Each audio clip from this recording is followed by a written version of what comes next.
Bom dia, boa tarde, boa noite, meus caríssimos alunos. Como estão? Então, gente, novamente estou aqui, professor Felipe Krieger, e hoje daremos início a mais uma de nossas aulas, hoje intitulada de Renascimento. Esse conteúdo que é vital, para a nossa compreensão de uma série de outros conteúdos e justamente, para a gente pensar, nessas outras provas, como o Enem, o PAV. Então, esse conteúdo ele costuma cair com bastante frequência.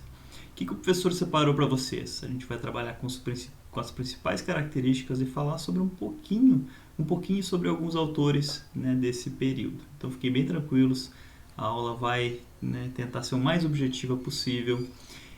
Então vamos lá, pega uma aguinha, pode pegar uma coisinha para beliscar e vamos estudar um pouquinho. Queridos, o Renascimento, então, ele é um período que vai de 1350 a 1600.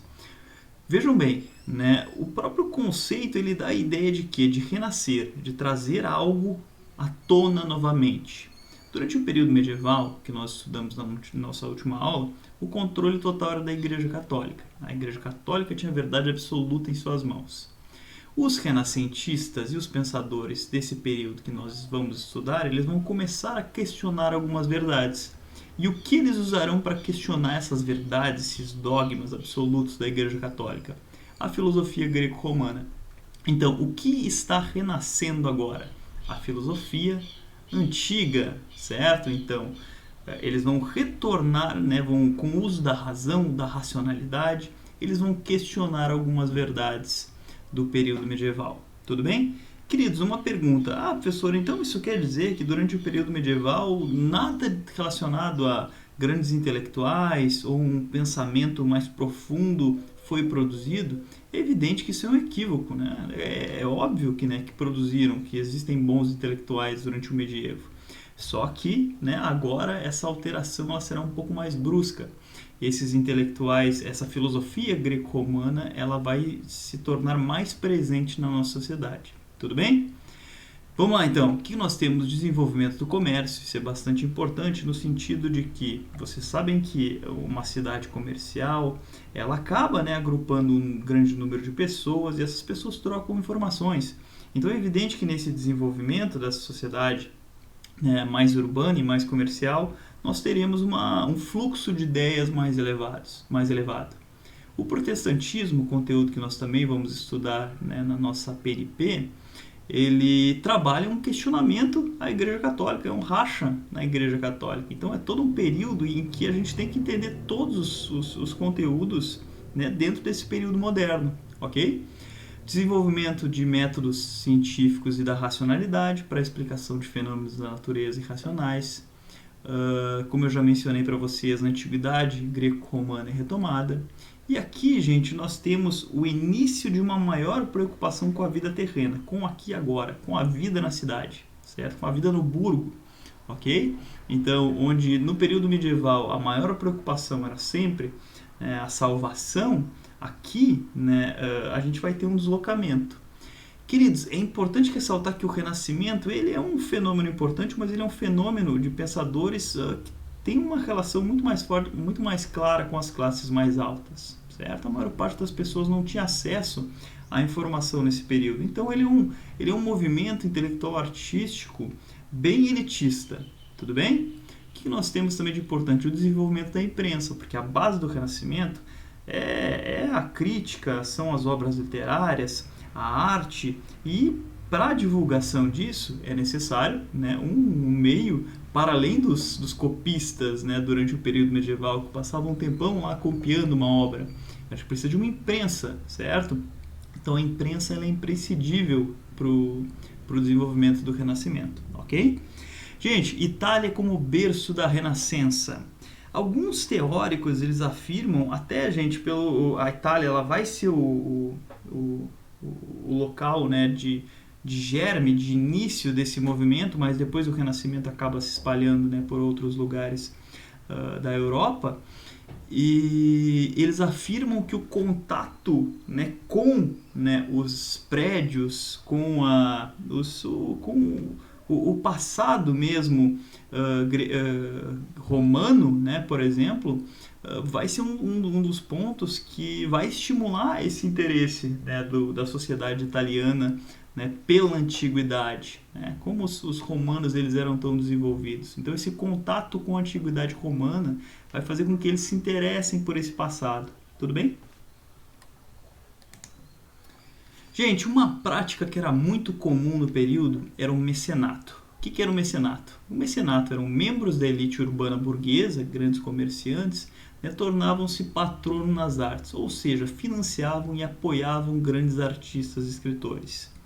Gente, além disso, a igreja também financiava esses intelectuais, pintores, entre outros, e basicamente, né, gente, nós temos um estímulo à arte, tudo bem? Um estímulo ao pensamento, à crítica. Mas eles não abandonaram, evidentemente, né, a arte ligada à religião, tudo bem? Vamos lá, aqui coloquei para vocês, gente, um ponto que eu achei interessante, né? Algumas mulheres abastadas, né, também investiam nos artistas. Isabella, né, d'Este, né, perdão pela pronúncia, era uma grande colecionadora de livros. Vocês sabem, né, que nós ainda esse momento ainda é um momento em que as mulheres têm pouca, né, visibilidade na esfera social. Isso é muito triste, mas a história ela é centrada, né, no homem durante esse período, né? Por sorte, né, estamos começando a questionar esse tipo de valor, ok? Então vamos questionar isso. Vamos lá. Artistas, gente, começam a ganhar prestígio, começam a assinar suas obras. Anteriormente, no período medieval, isso não ocorria. Então, o mecenato é o ato de financiar um artista. Isso pode ser feito, né, por um burguês, pela igreja, por um nobre. Ótimo? Vamos lá. Então tá.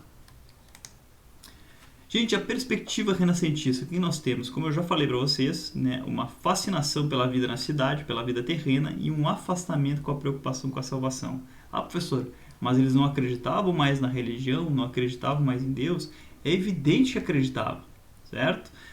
Afinal de contas, não há nenhuma explicação lógica, né, para os racional, né, racional para a vida e para toda explicação de fenômenos naturais, né? Então, eles ainda são, né, muito religiosos. A gente só vai falar de ateísmo posteriormente, bem posteriormente. Mas é interessante essa modificação. Eles começam a questionar, né, alguns valores da igreja. Individualismo, gente, vamos lá.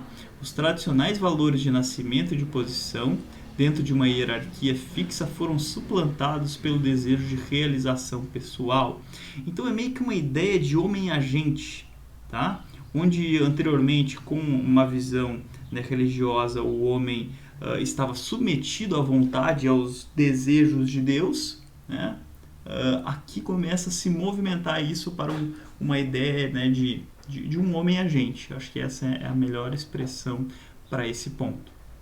Queridos, nós temos também a ideia do homem universal, né, que é essa ideia de um homem que consegue unir diversos aspectos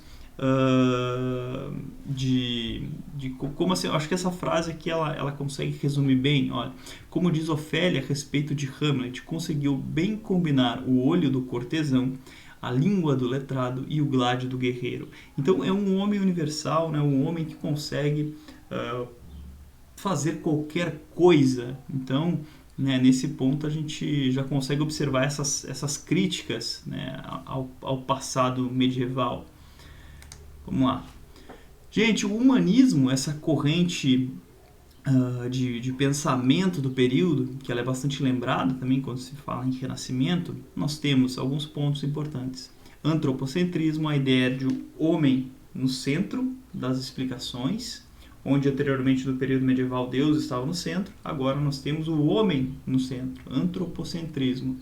Então, baseado nos estudos da antiga literatura greco-romana, então todo o Renascimento, quando falar em Renascimento, lembra de Grécia e Roma e filosofia, tá? A Idade Média tentava adaptar o conhecimento do clássico a uma concepção cristã. Os humanistas valorizavam a literatura antiga pelo que ela era, né? Era uma reflexão por si só da obra, não tentavam adaptar a filosofia à Bíblia, no caso, certo? Vamos lá. Os clássicos eram guias para a felicidade e a vida ativa. atacavam a doutrina escolástica, né, da igreja por seus argumentos minuciosos e suas preocupações com questões triviais. Perfeito, gente. Então, como eu já mencionei para vocês, é uma crítica à igreja e à Idade Média.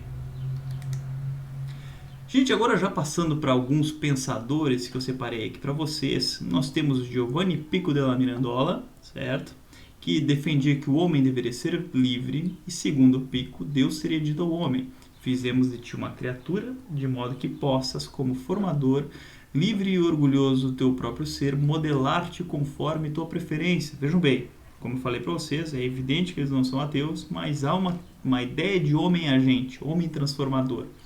Mudaram a visão dominante da história, o homem agente de seu tempo. Tudo bem? Simpático! Vamos lá. Lorenzo di Valla, né? Criação de um método de investigação histórica. Apontou as armas da erudição crítica contra o papado em sua obra de declaração sobre os falsos decretos de Constantino, uma doação para a Igreja Católica que foi questionada pelo Lorenzo di Valla. Tudo bem? Então há toda uma ideia de um método de observação, empiria, certo? Analisar esses elementos e observar se de fato estão corretos. Isso é a base da ciência, né, gente? Gente, Nicolau Maquiavel, que é provavelmente, né, o mais lembrado desses aqui que eu vou passar para vocês. A principal obra do Maquiavel foi O Príncipe. E, gente, o Maquiavel normalmente é lembrado por uma frase, né, que ele nem está no seu livro, né, que é: os fins justificam os meios. Né? Mas ela serve muito bem para a gente, né, pensar a forma como ele apresenta a obra. É que a ideia do Maquiavel, que o príncipe ele é um guia de como governar, né, vai ser justamente de que a liderança política, né, o indivíduo que está no poder, ele pode se utilizar de qualquer meio possível para se manter no poder. Então, se for para torturar, tortura. O negócio é se manter no poder, tá? Ótimo, gente. Vamos lá. Gente, falando da arte renascentista, o que nós temos? Durante o período medieval, a arte tinha uma função basicamente religiosa. Já durante o período renascentista, nós temos, né, na Renascença, voltada a uma arte mais clássica, ao realismo. Reparem, né, nessa imagem que eu coloquei para vocês. Eu não coloquei ela inteira, eu tenho colocado ela inteira, mas ficou bonita no slide, por isso que o professor deixou. Tá? Ela é do Michelangelo, David Michelangelo, e reparem como a anatomia do corpo do Michelangelo é muito precisa, né? Então é toda uma ideia, né, de realismo absoluto, é muito belo mesmo e se diferencia muito da arte medieval. E, gente, como eu mencionei para vocês em outros momentos, né, eles vão continuar, né, investindo. Coloquei a Capela Sistina aqui. Esses renascentistas, eles continuam fazendo pinturas ligadas à religião. Eles são patrocinados muitas vezes pela Igreja Católica. Isso é bastante comum. E reparem como há essa mistura, né, de temas da antiguidade, da igreja. É muito bacana. Aqui mais um exemplo. Ótimo. Queridos, essa aqui é uma das obras que o professor de vocês ele tem, eu acho, um apreço muito grande. Eu gosto muito desse quadro, que é do Peter Bruegel. O Caminho para o Calvário. Né? Ele é do século XVI. E essa obra, gente, se a gente começasse, né, a tentar observar tudo que ocorre nela, são várias cenas diferentes. E se vocês repararem, né, uma coisa que ocupa um aspecto central é um moinho que está lá em cima. Aqui, ó, lá em cima, ó, botei o mouse lá, tá? E esse moinho, então, onde o moleiro, né, trabalha, né, para moer os grãos, né, os grãos são a base da alimentação, né, da população nesse período, né, ele se encontra em um aspecto central, né, da obra. E normalmente as pessoas colocavam como aspecto central algo relacionado à religião, a Deus. E esse autor colocou o moinho. Isso é bem interessante. Tá? E em todo esse quadro, gente, tem uma série, né, de críticas, por exemplo, a forma como o Estado e a Igreja puniam os hereges. Os hereges eram os indivíduos desviantes, né, que questionavam a Igreja Católica. Então acaba mostrando alguns indivíduos punindo esses hereges. No próximo slide, gente, eu vou colocar para vocês um trecho de um filme que foi feito, né, com base nesse quadro. E eu achei esse filme genial, porque eu acho o quadro também genial. E esse trailerzinho que eu coloquei para vocês, ele vai explicar um pouquinho, né, sobre esse filme. Então reparem bem.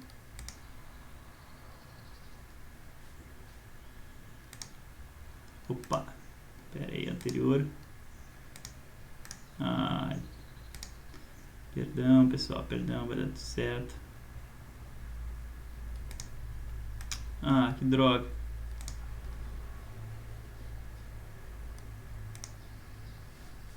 Não tá dando play. Gente, problemas técnicos, isso acontece.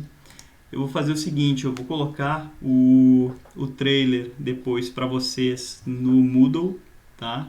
E ele vai estar disponível ali junto com a aula, tá? Peço desculpas, isso acontece quando eu testei antes deu tudo certo, né? Então peço desculpas novamente. Queridos, já falando de uma outra figura, de um outro pensador renascentista, nós temos Leonardo da Vinci, tá? Leonardo da Vinci era o tipo de cara que dava um pouco de raiva, porque ele fazia bem. Então o cara era cientista, engenheiro e um excelente artista. Obras da Última Ceia e a Mona Lisa. Aqui, gente, ainda coloquei, né, o Homem Vitruviano, que é bem bacana, que ele tenta, né, através de medidas, né, matemáticas, pensar no homem ideal, né? Isso é bem interessante. Essa busca pela excelência era muito característica desses pensadores do período. Gurizada, esse aqui é um outro quadro que o professor de vocês gosta muito. E eu gosto muito de fazer as análises desses quadros e pensar um pouquinho, né, sobre o que eles tentam apresentar. No quadro anterior, né, que eu acabei falhando, né, com a exibição do vídeo, né, ele era um quadro que diferia bastante. Tá? Tinha uma série de críticas ali. Agora esse quadro aqui, ele vai apresentar a representação de uma família, né, de um casal, né, de burgueses.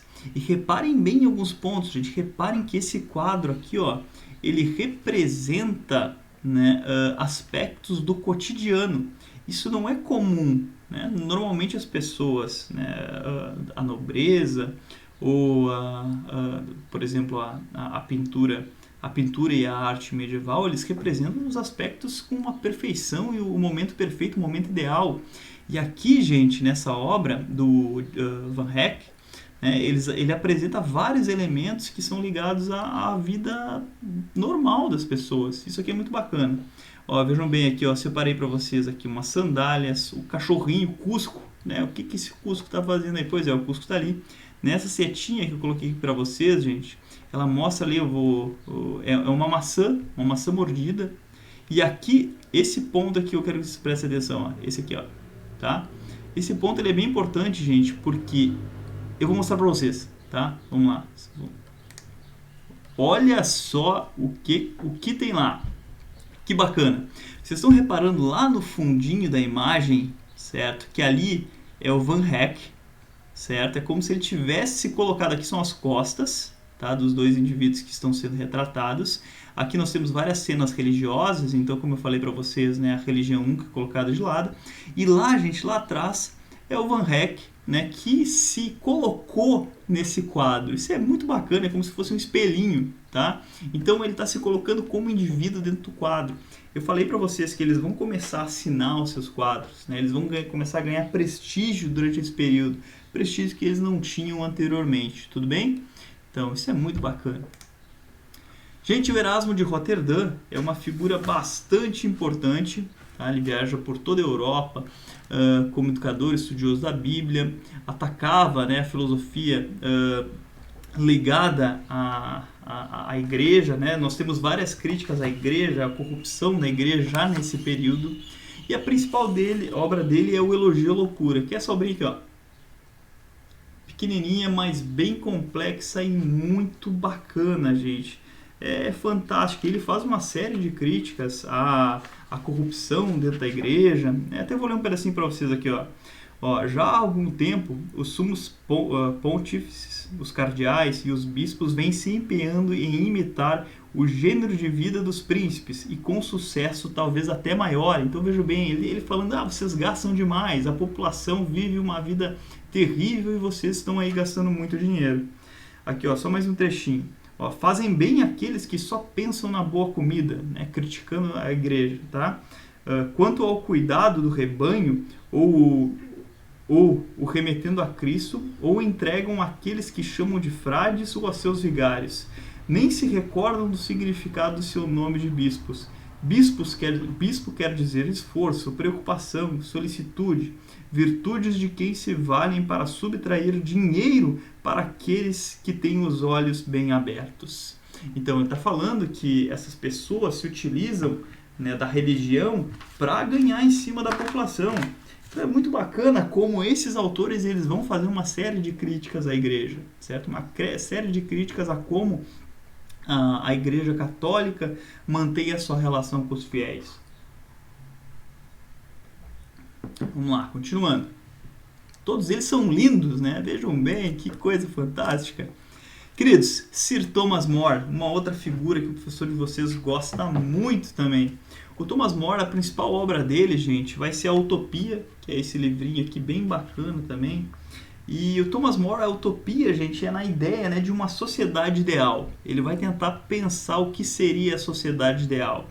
Pensem que a gente está vivendo em um contexto, eles estão vivendo, né, ali, ó 1478 até 1535. Então ele está observando as grandes navegações, as conquistas além-mar, né, Portugal, Espanha, né, a gente vai falar bastante sobre isso ainda. Então ele vai criar uma ilha, certo? E nessa ilha ele vai tentar projetar, né, a ideia de uma sociedade ideal, a sociedade perfeita para ele. E, gente, tem alguns pontos que são bem interessantes, né, na forma como ele vai pensar essa sociedade. Porque ele vai criticar a riqueza, é bem legal. Eu vou ler um trechinho aqui para vocês também. Ó, o sábio Platão previra facilmente que o único caminho para conseguir a felicidade de uma comunidade consistia em estabelecer a igualdade de todas as coisas. Ora, a igualdade é, segundo penso, impossível, pois enquanto cada um tiver a posse individual e absoluta dos bens, enquanto um indivíduo se arrogar diversos títulos e direitos para chamar a si tudo quanto pode, de modo a que um pequeno número de indivíduos dividam entre si toda a riqueza, por mais que seja a abundância e a prosperidade, a maior parte do povo verá na miséria e na indigência. Gente, ele está criticando concentração de riqueza. Nossa, aí ó, essa obra aqui me fugiu a data da primeira publicação, mas provavelmente ela é datada do início do 16. Então, há 5 séculos, eles estão afirmando, os teóricos, os pensadores, eles estão afirmando que a concentração de renda é algo negativo, é algo perigoso, é algo que, se ela for muito elevada, ela fará com que toda a sociedade sofra, né? Isso é interessante porque a gente vive no Brasil, né? O Brasil é campeão de desigualdade de renda. Então vejam só que coisa interessante. Há tanto tempo se sabe que o real problema, né, de uma sociedade é a concentração de renda, e as nossas lideranças políticas não levam, às vezes, a sério esse problema. Certo, queridos? É bom a gente fazer algumas relações com a atualidade, porque tornam o conteúdo um pouco mais prático, né? Senão eu acho que perde um pouquinho de sentido. Vamos lá, continuando. Gente, William Shakespeare, né, então teatrólogo, só para pensar aí, né, em todos esses aspectos ligados à arte, né, que o Renascimento vai trazer à tona. Uma outra figura importante, tá? Só para ilustrar mesmo. Peraí, acho que eu não passei um. Não, tá certo. Gente, aqui só uma imagem, né, para pensar, né, nesse retorno aos valores, né, do passado romano, perdão, gente, grego, aqui no caso. Nós temos a Escola de Atenas, então produzida por Rafael Sanzio, onde nós temos, né, uma série de pensadores, né, de filósofos gregos. Ali bem no centro nós temos Platão e Aristóteles. Então não esqueçam, gente, falou em Renascimento, falou em Grécia, falou em filosofia, tá? Vamos matar essas questões, né? No PAV, no Enem, isso com certeza aparece. Gente, resumindo já para finalizar nossa aula, o que nós temos? O que vocês não podem esquecer? Retorno à antiguidade clássica, tá? Questionam os dogmas da Igreja Católica. Um dogma, gente, é uma verdade absoluta, inquestionável. Esses pensadores vão começar a questionar. Eles vão dizer, não, a gente precisa, através da razão, da racionalidade, né, encontrar novas verdades. Né? A Igreja não tem a verdade absoluta. A gente precisa pensar sobre essas coisas, tá? Não se esqueçam da imprensa para divulgação dessas ideias. Não se esqueçam, gente, que esse é um movimento de elite, certo? A base da população não vai participar, é evidente, não sabiam nem ler, tá? Individualismo, a ideia de homem-agente, tá?